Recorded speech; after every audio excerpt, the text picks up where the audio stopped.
Aapki ಅದಾಲತ್ನಲ್ಲಿ writer ಹಾಗೂ politician Shashi Tharoor ಅವರ ಮೇಲೆ ಇವರು ಹೃದಯ ಚೋರ ಎಂಬ ಆರೋಪವಿದೆ.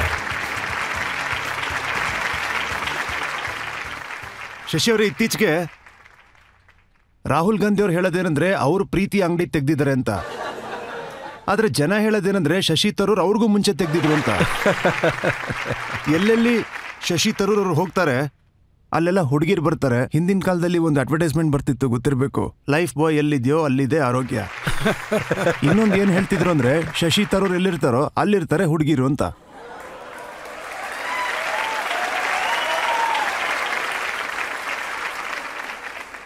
ಜಗತ್ನಲ್ಲಿ 50% ಜನರು ಲೇಡೀಸೇ ಅಲ್ವಾ, ಹೆಂಗಸರು. ಅದಕ್ಕೆ ನಾವು ಅವರಿಗೆ ಖಂಡಿತ ಮರ್ಯಾದೆ ಕೊಡಬೇಕು, ಅವರನ್ನು ಮೀಟ್ ಮಾಡಬೇಕು, ಮಾತಾಡಬೇಕು, ಮಾತು ಕೇಳ್ಕೊಳ್ಬೇಕು, ಯಾಕಾಗಬಾರ್ದು. ನೀವು ಅವ್ರನ್ನ ಹೇಗೆ ನೋಡ್ತೀರಾ, ಹೇಗೆ ಮಾತಾಡಿಸ್ತೀರಾ ಅದ್ರ ಬಗ್ಗೆ ನನ್ನ ಹತ್ರ ಕೆಲವು ಎಕ್ಸಾಂಪಲ್ಸ್ ಇದೆ.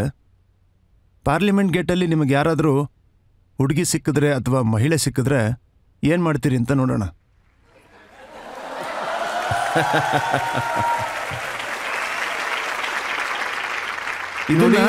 ನೋಡಿ, ನಾನೊಬ್ಬ ಮಂತ್ರಿ, ಆರೋಪ ಹೊರಿಸಬೇಡಿ. ಆದರೆ ಸೋಷಿಯಲ್ ಮೀಡಿಯಾದಲ್ಲಿ ಬರ್ದಿತ್ತು, ಅಂದ್ರೆ ನೀವೇ ಬರ್ದಿದ್ರಿ, ಬಾ ನಮ್ಮ ಬಂಗ್ಲೆಗೆ ಅಂತ.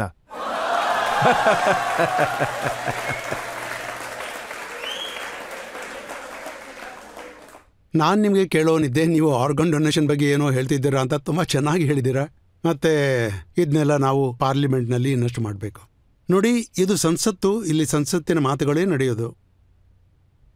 ಸಂಸದದ ಒಳಗೆ ಕೂತ್ಕೊಂಡು ಹೇಗೆ ಮಾತಾಡ್ತೀರಿ ಅನ್ನೋದಕ್ಕೆ ಒಂದು ಎಕ್ಸಾಂಪಲ್ ಇದೆ, ತೋರಿಸ್ತೀನಿ. ಸುಪ್ರಿಯಾ ಸೂಲೆ ಅವ್ರ ಜೊತೆ ಮಾತಾಡ್ತಿರೋಂಥದ್ದು.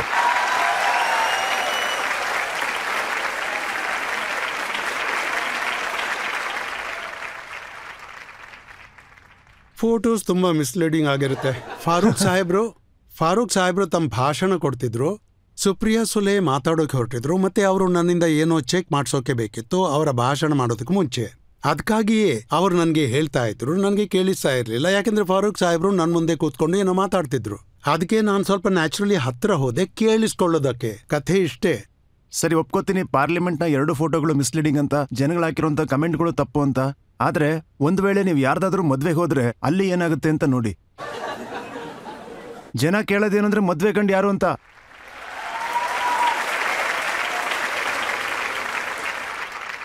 ನೋಡಿ, ನಾನು ಪೇಟ ಹಾಕೊಂಡು ಹೋಗಿರಲಿಲ್ಲ.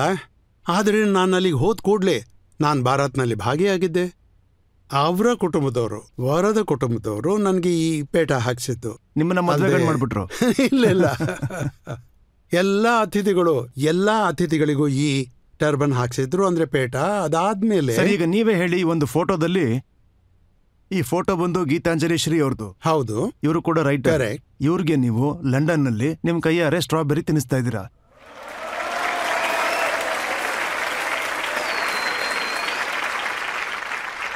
ಹಾಗೆ ಇನ್ನೊಂದು, ಸ್ಟ್ರಾಬೆರಿ ಆರೋಗ್ಯಕ್ಕೆ ತುಂಬಾ ಒಳ್ಳೇದು. ಈ ಫೋಟೋ ಮೇಲೆ ಟ್ವಿಟರ್ನಲ್ಲಿ ಯಾರೋ ಒಬ್ರು ಕಾಮೆಂಟ್ ಹಾಕಿದ್ರು. ಅದೇನು ಅಂದ್ರೆ, ಊರಿಗೆ ಬೆಂಕಿ ಬಿದ್ದಿದ್ರು, ತರೂರ್ ಅವ್ರ ಮನೆಯಲ್ಲಿ ಮಜಾ ಮಾಡ್ತಿದ್ರು.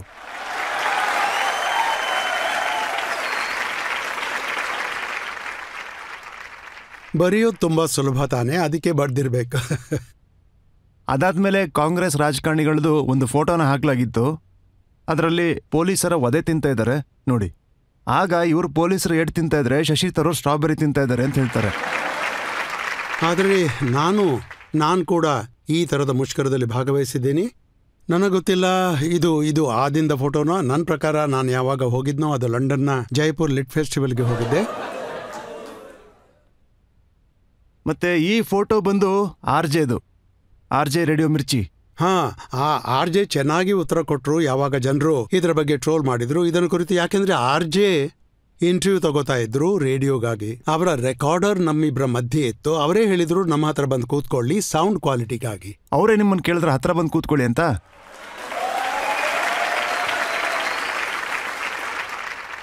ನೀವು ರಜತ್, ನಿಮ್ಗಿದು ಚೆನ್ನಾಗಿ ಗೊತ್ತಿರುತ್ತೆ. ಇಂಟರ್ವ್ಯೂಯರ್ ಇದನ್ನ ನಿರ್ಧಾರ ಮಾಡ್ತಾರೆ. ಇಲ್ಲಿ ಬಂದು ಕೂತ್ಕೊ ಅಂತ ಹೇಳಿದ್ರಿ, ನಾನು ಕೂತ್ಕೊಂಡೆ. ನೀವು ಪ್ರಶ್ನೆ ಕೇಳಿದ್ರಿ, ನಾನು ಉತ್ತರ ಕೊಡ್ತೀನಿ. ಮತ್ತೆ ಈಗ ಅವರು ಇಂಟರ್ವ್ಯೂ ಮಾಡಬೇಕಾದ್ರೆ ನ್ಯಾಚುರಲಿ ಅವರ ರಾಜ್ಯನೇ ಇರುತ್ತೆ. ಈ ಫೋಟೋ ಇಂಟರ್ನೆಟ್ಗೆ ಬಂದಾಗ ಇದ್ರ ಬಗ್ಗೆ ಒಂದು ಕಾಮೆಂಟ್ ಬಂದಿತ್ತು. ಅದೇನು ಅಂತ ಹೇಳ್ತೀನಿ ಕೇಳಿ. ಹುಸ್ನು ತುಮಾರಾ ಪರ್ಬತ್ ಹೈ ಆಂಖೆ ತುಮಾರಿ ಜರ್ನಾ ಪ್ರಿಯೆ ಮೇರೆ ದಿಲ್ ಪರ್ ದೇ ದೋ ಶಾಹೀನ್ ಬಾಗ್ ಕಾ ಧರ್ನಾ ಪ್ರಿಯೆ.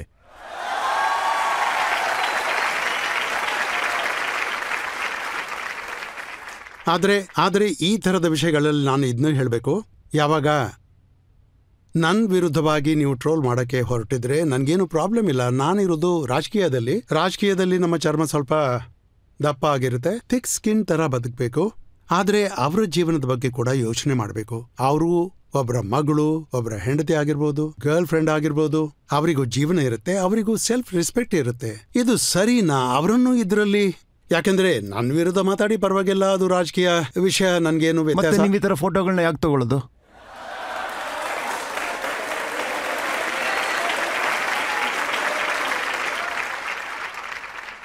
ನಾನ್ ತೆಗೆಸ್ಕೊಂಡಿಲ್ಲ, ಈ ಪಿಕ್ಚರ್ನ ಬೇರೆಯವರು ತೆಗೆದಿದ್ದು. ಆ RJ ಟೀಮ್ ಬಂದು ನಮ್ಮ ಫೋಟೋ ತೆಗೆದಿದ್ದು ಅವರ ಅಕೌಂಟ್ನಿಂದಾನೇ ಟ್ವೀಟ್ ಆಗಿದ್ದು. ಸೊ ನ್ಯಾಚುರಲಿ ಅವರಿಗೂ ಪಬ್ಲಿಸಿಟಿ ಬೇಕಿರುತ್ತೆ, ಅವರ ಇಂಟರ್ವ್ಯೂಗಾಗಿ ರೇಡಿಯೋ ಸ್ಟೇಷನ್ ಜನ ಕೇಳಿಸ್ಕೋಬೇಕು ಅಂತ. ಆದರೆ ಹೀಗಲ್ಲ ನಾನು ಫೋಟೋ ಕೇಳ್ತಿದ್ದೀನಿ ಅಂತ. ಆ್ಯಕ್ಚುಲಿ ಇಲ್ಲಿವರೆಗೂ ಹೆಚ್ಚಾಗಿ ಜನ ನನ್ನ ಫೋಟೋ ಕೇಳ್ತಾರೆ, ನಾನು ಯಾಕೆ ಯಾರ್ದಾದ್ರೂ ಫೋಟೋ ತೆಗೆಯೋದಕ್ಕೆ ಹೋಗ್ಲಿ? ಈ ಮಾತು ನಿಜಾನೇ. ಹಾಗೆ ನೀವು ಎಲ್ಲೇ ಹೋದ್ರೂ ಕೂಡ ಕೋಲ್ಕತ್ತಾದಲ್ಲೂ ಫೋಟೋಸ್ ನೋಡಿದ್ದಾರೆ, ಚೆನ್ನೈಯಲ್ಲೂ ನೋಡಿದ್ದಾರೆ. ಈ ಮಹಿಳೆಯರು ಏನಿದ್ದಾರೆ ಅವ್ರು ನಿಮ್ಮ ಜೊತೆ ಫೋಟೋ ತಗೊಳ್ಳೋದಕ್ಕೆ ತುಂಬಾ ಇಂಟ್ರೆಸ್ಟ್ ತೋರಿಸ್ತಾರಂತೆ. ಹಾಗಿದ್ರೆ ಅವರನ್ನೇ ಕೇಳಿ, ನನ್ನ ಮೇಲೆ ಯಾಕೆ ಅಪರಾಧ ಹೊರಿಸ್ತೀರಾ?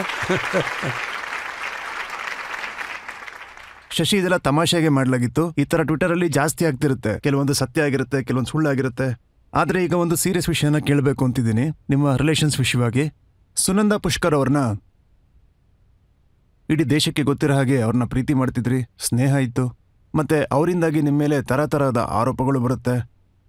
ಮೋದಿಯವರು ಹೇಳ್ತಾರೆ 70 ಕೋಟಿಯ ಗರ್ಲ್ ಫ್ರೆಂಡ್ ಅಂತ. ಆ ಸಮಯದಲ್ಲಿ ಕೆಲವರು ಹೇಳ್ತಾ ಇದ್ರು ಏನಂದ್ರೆ ಇದು ಸ್ನೇಹನೂ ಅಲ್ಲ, ಪ್ರೀತಿನೂ ಅಲ್ಲ, ಇದು ಒಂದು ಅರೇಂಜ್ಮೆಂಟ್ ಅಂತ. ಇವತ್ತು ಜನರ ಮುಂದೆ ಒಂದು ಪ್ರಶ್ನೆನ ಕೇಳ್ತೀನಿ, ಆ ರಿಲೇಶನ್ಶಿಪ್ ಏನು? ನೋಡಿ, ತುಂಬಾನೇ ಪ್ರೀತಿಯ ಸಂಬಂಧ ಇತ್ತು ನ್ಯಾಚುರಲಿ. ನೀವೇ ನೋಡಿ ಯಾವ ಅರೇಂಜ್ಮೆಂಟ್ ಆಗೋದಕ್ಕೆ ಸಾಧ್ಯ? ಕಾಶ್ಮೀರಿ ಪಂಡಿತ್ ಮತ್ತೆ ಕೇರಳ ನಾಯರ್ ಜೊತೆ ನಾವಿಬ್ರು ಒಟ್ಟಾಗಿ ಪ್ರೀತಿಸಿ ಮದುವೆ ಆಗಿದ್ವಿ. ಇದು ತುಂಬಾ ದುಃಖದ ವಿಷಯ. ಒಬ್ರು ತೀರ್ಕೊಂಡಾಗ ಅದನ್ನ ಕೆಲವು ಜನರು ರಾಜಕೀಯವಾಗಿ ಬಳಸೋದಕ್ಕೆ ಪ್ರಯತ್ನ ಪಟ್ಟರು. ಹಾಗೆ ಮಾಡೋದು ತುಂಬಾನೇ ತಪ್ಪು.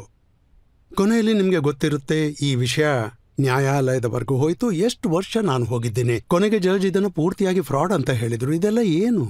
ಯಾರ ಹತ್ರನೂ ಪುರಾವೆ ಇಲ್ಲ ಅಂದ್ರೆ ಇದು ಆತ್ಮಹತ್ಯೆನಾ? ಇಲ್ಲ, ಈ ಪುರಾವೆಯೂ ಇಲ್ಲ ಅಂದ್ರೆ ಇವರನ್ನ ಕೊಂದಿದ್ದಾರ? ನೀವು ಇಂಥ ಕೇಸ್ ಯಾಕೆ ಮಾಡ್ತಿದ್ದಾರ? ಪೂರ್ತಿ ಕೇಸ್ನ ರಚಿಸಿ ನನ್ನ ವಿರುದ್ಧ ಇದನ್ನ ಡಿಸ್ಚಾರ್ಜ್ ಅಂತ ಕರೀತಾರೆ. ಈ ತರ ಅಲ್ಲ, ನನ್ನ ಟ್ರೈ ಮಾಡಿ ಇನ್ನೋಸೆಂಟ್ ತರ ನನ್ನ ತೋರಿಸಿದ್ರು, ನಾನು ಅಪರಾಧಿ ಅಲ್ಲ ಅಂತ ಹೇಳಿದ್ರು. ಇದು ಕೇಸೇ ಅಲ್ಲ ಅಂತ, ಕೇಸ್ನ ಡಿಸ್ಚಾರ್ಜ್ ಮಾಡಿ ಅಂತ ಹೇಳಿದ್ರು. ಶಶಿ, ನಿಮ್ಗೆ ಅಷ್ಟು ಒಳ್ಳೆ ಬ್ಯಾಕ್ ಗ್ರೌಂಡ್ ಇದ್ದು ಕೂಡ, ಪಬ್ಲಿಕ್ ಲೈಫ್ ಇದ್ದು, ಅಷ್ಟೊಂದು ರೆಸ್ಪೆಕ್ಟ್ ಇದ್ದು, ಜನರ ಪ್ರೀತಿ ಇದ್ದು, ಅಂಥವ್ರ ಮೇಲೆ ಒಂದು ಆರೋಪ ಬರುತ್ತೆ ಅವ್ರ ವೈಫ್ನ ಮರ್ಡರ್ ಮಾಡಿದ್ದಾರೆ ಅಂತ, ಹತ್ಯೆ ಮಾಡಿದ್ದಾರೆ ಅಂತ. ನೀವೇ ಯೋಚಿಸಿ, ಹೇಗೆ ಅನ್ಸುತ್ತೆ ನಿಮ್ಗೆ? ನನ್ನ ಪರಿಚಯ ಇದ್ದವ್ರಿಗೆ ಗೊತ್ತಿದೆ ನಾನು ಯಾವತ್ತೂ ಯಾರ ಮೇಲೂ ಹಲ್ಲೆ ಮಾಡೋದು ಸಾಧ್ಯನೇ ಇಲ್ಲ ಅಂತ. ನಾನು ಯಾರ ಮೇಲೂ, ಮಕ್ಕಳ ಮೇಲೂ ನಾನು ಯಾವತ್ತೂ ಕೈ ಮಾಡಿಲ್ಲ, ಯಾವತ್ತೂ ಹೊಡೆದಿಲ್ಲ. ಈ ಥರದ ವ್ಯಕ್ತಿ ಎಲ್ಲ ಜನರು ನನ್ನ ಬಗ್ಗೆ ಯಾರಿಗೆ ಪರಿಚಯ ಇದೆ ಅವರಿಗೆ ಚೆನ್ನಾಗಿ ಗೊತ್ತಿದೆ. ಇದು ಸಾಧ್ಯನೇ ಇಲ್ಲ, ಆಗೋದಕ್ಕೆ ಸಾಧ್ಯನೂ ಇಲ್ಲ. ಅವರ ಅಣ್ಣ ಇದ್ದಾರಲ್ಲ, 2 ಅಣ್ಣಂದ್ರು, ಅವರ ಮಗ, ಒಬ್ಬನೇ ಮಗ ಇರೋದು, ಅವ್ರು ನನ್ನ ಜೊತೆಗೇನೆ ಇದ್ರು. ಅವ್ರು ಹೇಳಿದ್ರು ನಮ್ಗೆ ಗೊತ್ತಿದೆ ನೀವು ಮಾಡೋದು ಸಾಧ್ಯವಿಲ್ಲ. ಆದರೆ ಹೊರಗಡೆ ಜನ ನನ್ನ ಬಗ್ಗೆ ತಿಳಿದೇ ಇದ್ದವರು, ಅವ್ರ ಬಗ್ಗೆನೇ ಗೊತ್ತಿಲ್ಲ. ಆದರೆ ಇದರಲ್ಲಿ ಒಂದು ಒಳ್ಳೆ ರಾಜಕೀಯ ಅವಕಾಶ ಕಾಣಿಸ್ತು, ಅಂಥವ್ರೆ ಇದನ್ನೆಲ್ಲ ಮಾಡಿದ್ದು. ನನ್ನ ಪ್ರಕಾರ ಇದು ತುಂಬಾ ಕೆಟ್ಟದಾಯ್ತು. ಮತ್ತೆ ನಾನು ಜನರಲಿ ಸ್ಪೀಕಿಂಗ್, ನಮ್ಮ ರಾಜಕೀಯದಲ್ಲಿ ಒಂದು ಕಾಲದಲ್ಲಿ ಜನರ ಪ್ರೈವೇಟ್ ಲೈಫ್ನ ನಾವು ಈ ಸರ್ಕಾರದ ಜೀವನ ನಡೆಸ್ತೀವಿ, ಅದರ ಮೇಲೆ ಯಾವ ಟಿಪ್ಪಣಿ ಕೊಟ್ಟರು ಇಷ್ಟ ಆಗ್ತಿರ್ಲಿಲ್ಲ, ಯಾರೂ ಮಾತಾಡ್ತಿರ್ಲಿಲ್ಲ. ತುಂಬಾ ಜನ, ಉದಾಹರಣೆಗೆ ವಾಜಪೇಯಿ ಸಾಹೇಬ್ರ ಬಗ್ಗೆ, ತುಂಬಾ ಜನರ ಬಗ್ಗೆ, ಅವರ ಪ್ರೈವೇಟ್ ಲೈಫ್ ಬಗ್ಗೆ ಜನರ ಅದರ ಬಗ್ಗೆ ಮಾತಾಡ್ತಿದ್ರು. ನಿಜ, ಯಾವ ಮಾಧ್ಯಮದಲ್ಲೂ ಇದನ್ನ ಪ್ರಕಟಣೆ ಮಾಡಿರ್ಲಿಲ್ಲ. ಅಂದ್ರೆ ಇವೆಲ್ಲ. ಆದರೆ ಈ ನಡುವೆ ನನ್ನ ಪ್ರಕಾರ ಆ ಕಲ್ಚರ್ ಬದಲಾಗಿದೆ, ಅದು ತುಂಬಾ ಕೆಟ್ಟದಾಗಿ. ಶಶಿ, ಆಕ್ಚುಲಿ ಆಪ್ಗೆ ಅದಾಲತ್ನಲ್ಲಿ ನಾನು ಜಾಸ್ತಿ ಪ್ರಯತ್ನ ಮಾಡ್ತೀನಿ, ಯಾವತ್ತೂ ಕೂಡ ಯಾರ ಪರ್ಸನಲ್ ಲೈಫ್ ಬಗ್ಗೆನೂ ಮಾತಾಡಬಾರ್ದು ಅಂತ. ಅದಕ್ಕೆ ಈಗ ನೀವೇ ಜನರಿಗೆ ಹೇಳ್ಬಿಡಿ, ಯಾಕಂದ್ರೆ ಇದ್ರ ಬಗ್ಗೆ ಎಷ್ಟೆಲ್ಲ ಚರ್ಚೆಗಳಾಗಿದೆ, ಪಬ್ಲಿಕ್ ಅಲ್ಲಿ ಮಾತುಗಳಾಗಿದೆ, ಎಂತೆಂಥ ರೀತಿನಲ್ಲಿ ಮಾತಾಡಿದ್ರು, ಎಂಥ ಆರೋಪವನ್ನು ಹಾಕಿದ್ರು. ನಿಮಗೂ ಸುನಂದವ್ರಿಗೂ ಡಿಫ್ರೆನ್ಸಸ್ ಆಗಿತ್ತು ಅಂತ ನಿಜಾನಾ? ಇಲ್ಲ, ಆಕ್ಚುಲಿ ನಮ್ಮಿಬ್ಬರ ನಡುವೆ ಬೇರೆ ಯಾವ ಕಾರಣನೂ ಇರಲಿಲ್ಲ. ನೀವು ಅವರ ಟ್ವೀಟ್ಸ್ ಓದಿದ್ರೆ ನಿಮಗೆ ಗೊತ್ತಾಗುತ್ತೆ. ಮನಸ್ಸಲ್ಲಿ ತುಂಬಾ ಬೇಜಾರಿತ್ತು ಅವರಿಗೆ. ಒಂದಿನ ತುಂಬ ಪ್ರೀತಿಯ ಟ್ವೀಟ್ಸ್ ಮಾಡಿದರೆ ಮಾರನೇ ದಿನ ಇನ್ನೊಂದನ್ನೇ ಬರೀತಿದ್ರು. ಖಂಡಿತ ಇದ್ರ ಬಗ್ಗೆ ನನ್ನ ಯಾವ ಖೇದನೂ ಇಲ್ಲ. ಅವ್ರು ಕೆಟ್ಟವರು ಅಂತ ಖಂಡಿತ ಹೇಳೋದಿಲ್ಲ. ನಿಜ ಏನಂದ್ರೆ ಅವರಿಗೆ ರೋಗ ಇತ್ತು. ಮತ್ತೆ ಇದ್ರ ಬಗ್ಗೆ ಸ್ವಲ್ಪ ಸಿಂಪತಿ ಇಟ್ಕೋಬೇಕು. ನಾನು ಪಾರ್ಲಿಮೆಂಟ್ನಲ್ಲಿ ಹೇಳಿದ್ದೆ, ಮೆಂಟಲ್ ಹೆಲ್ತ್ ಬಿಲ್ ಬಂದಾಗ ಒಬ್ಬರ ಕಾಲ್ ಮುರಿದು ಹೋಗಿದೆ ಅಂದಾಗ ಅನ್ಕೊಳ್ಳಿ, ಆಗ ನಾವೆಲ್ಲ ಸಿಂಪತಿ ತೋರಿಸ್ತೀವಿ, ಯಾಕೆಂದ್ರೆ ಕಾಲ್ ಮುರಿದಿರೋದು ನಮಗೆ ಕಾಣಿಸುತ್ತೆ. ಅದೇ ಯಾರ್ದಾದ್ರೂ ಮನ್ಸು ಮುರಿದಿದ್ರೆ ಜನರಿಗೆ ಅದು ಕಾಣಿಸೋದಿಲ್ಲ, ಅರ್ಥ ಮಾಡ್ಕೊಳ್ಳೋಲ್ಲ, ಯಾವ ಸಿಂಪತಿ ಕೂಡ ತೋರ್ಸಲ್ಲ. ಅವರ ಅನುಭವಕ್ಕಾಗಿ ಮತ್ತೆ ಅವರ ಜೊತೆ ಇರ್ತಾರಲ್ಲ ಅವರ ಅನುಭವಕ್ಕಾಗಿ. ಇದು ತುಂಬಾ ದುಃಖದ ಸಂಗತಿ. ಆದ್ರೆ ಇಷ್ಟಾದ್ಮೇಲೂ ಇದನ್ನ ಈ ರೀತಿಯಲ್ಲಿ ಉಪಯೋಗಿಸೋದು ತುಂಬಾನೇ ಕೆಟ್ಟ ವಿಚಾರ ಅಂತ ಹೇಳ್ತೀನಿ. ಮತ್ತೆ ನಾನು ಯಾವತ್ತೂ ನಿಮ್ಗೆ ಗೊತ್ತಿರಬಹುದು, ಇದರಲ್ಲಿ ನನಗೆ 15 ವರ್ಷದ ಅನುಭವ ಇದೆಯಲ್ಲ ರಾಜಕೀಯದಲ್ಲಿ. ನಾನು ಯಾರ ಮೇಲೂ ಯಾವತ್ತೂ ವ್ಯಕ್ತಿಗತ ಆರೋಪ ಇಲ್ಲಿವರೆಗೂ ಮಾಡಿಲ್ಲ. ಯಾರ ಮೇಲೂ ನೋಡಿ, ನನಗೆ ಕೋಪ ಇದ್ರೆ ನಾನು ಮಾತೇ ಆಡಲ್ಲ. ಆದರೆ ನಾನು ಈ ಪಾಲಿಟಿಕ್ಸ್ ಆಫ್ ಪರ್ಸನಾಲಿಟಿ ಮೇಲೆ ನನಗೆ ನಂಬಿಕೆ ಇಲ್ಲ. ಆದ್ರೆ ತುಂಬಾ ಜನ ನೋಡಿ, ನನ್ನ ಮನಸ್ಸಲ್ಲಿ 2-3 ಇದ್ದಾರೆ, ಮತ್ತೆ ಅವರನ್ನು ನಾನು ಯಾವತ್ತೂ ಕ್ಷಮಿಸೋದಿಲ್ಲ.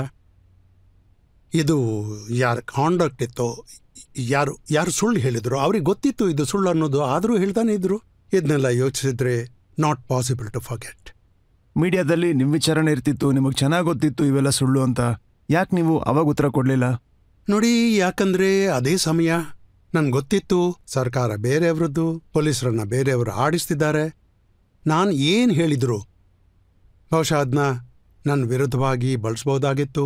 ಲಾಯರ್ಸ್ ಹೇಳಿದ್ರು, ನಿಮ್ಗೆ ಏನೇ ಹೇಳಬೇಕಾದ್ರೂ ಅದನ್ನ ಪೊಲೀಸರಿಗೆ ಹೇಳಿ, ಮತ್ತೆ ಅವಶ್ಯಕತೆ ಇದ್ರೆ ನೀವು ನ್ಯಾಯಾಲಯದಲ್ಲೂ ಹೇಳ್ಬೋದು. ಆದರೆ ಏನು ಒಳ್ಳೇದಂದ್ರೆ ನೀವು ಖಂಡಿತ ಮಾಧ್ಯಮದವರ ಹತ್ರ ಬಾಯಿ ಬಿಡಬೇಡಿ, ಯಾಕಂದ್ರೆ ಹೇಳೋದ್ರಿಂದ ವಿವಾದ ಆಗುತ್ತೆ.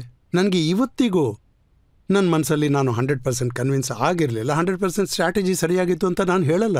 ಆದರೆ ಲಾಯರ್ಸ್ ಈಗಲೂ ನನಗೆ ಹೇಳ್ತಾರೆ, ಒಳ್ಳೇದಾಯ್ತು ನೀವೇನು ಮಾತಾಡಲಿಲ್ಲ, ಇಲ್ದಿದ್ರೆ ಈ ವಿವಾದ ಮಾಧ್ಯಮದಲ್ಲಿ ವಿವಾದ ಆಗ್ತಿತ್ತು. ಮತ್ತೆ ನೀವು ಬರೀ ಕೊನೆಗೆ ಪೊಲೀಸರ ರಿಪೋರ್ಟ್ ಬಂತಲ್ಲ, ಅದು ಕ್ಲಿಯರ್ ಆಗಿತ್ತು. ಅವರೇ ಬರೆದಿದ್ರು, ನನ್ನ ಕಡೆಯಿಂದ 100% ಕೋಆಪರೇಷನ್ ಸಿಕ್ತು ಅಂತ. ಅವರು ಏನು ಕೇಳಿದ್ರು ನಾನು ಅವರಿಗೆ ಕೊಟ್ಟಿದ್ದೆ. ಅವರು ಸರ್ಪ್ರೈಸ್ ರೇಡ್ ಮಾಡಿ ನನ್ನ ಮೊಬೈಲ್ ಫೋನು, ನನ್ನ ಲ್ಯಾಪ್ಟಾಪ್ ಎಲ್ಲನೂ ತಗೊಂಡೋದ್ರು. ನನ್ನ ಜೊತೆ ಯಾರು ಕೆಲಸ ಮಾಡ್ತಿದ್ರು ಅವ್ರ ಲ್ಯಾಪ್ಟಾಪನ್ನು ತಗೊಂಡೋದ್ರು. ನನ್ನ ಪೂರ್ತಿ ಇಮೇಲ್ ಪಾಸ್ವರ್ಡ್ ಎಲ್ಲ ಕೇಳಿದ್ರು, ಅದನ್ನು ಕೊಟ್ಬಿಟ್ಟೆ.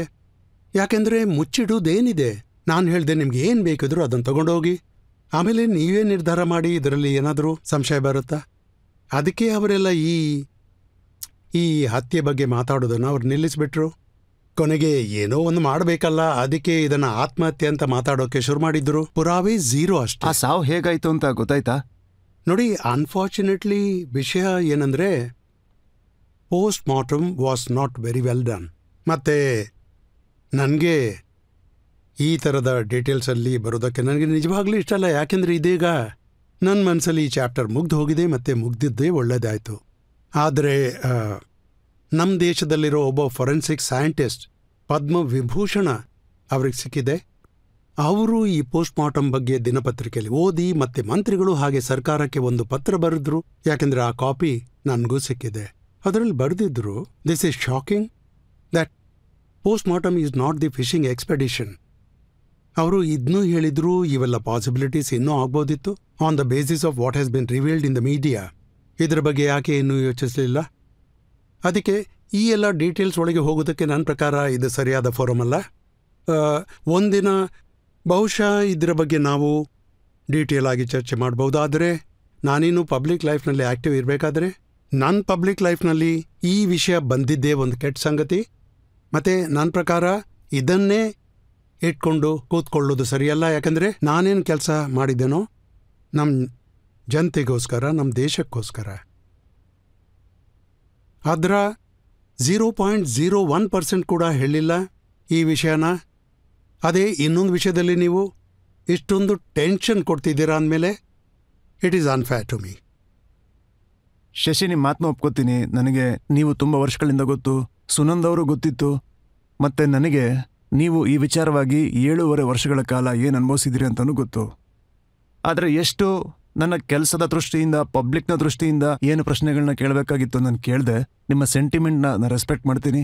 ಹಾಗೆ ನಾನು ಹೇಳೋದೇನೆಂದರೆ, ಈ ವಿಚಾರದಲ್ಲಿ ನೀವು ನಿಜವಾದ ಅದಾಲತ್ನಿಂದ ನಿರ್ದೋಷಿ, ಹಾಗೆ ಆಪ್ಗೆ ಅದಾಲತ್ನಲ್ಲೂ ಕೂಡ ನಿರ್ದೋಷಿಯಾಗಿ ಹೋಗ್ತೀರಿ. Thank you.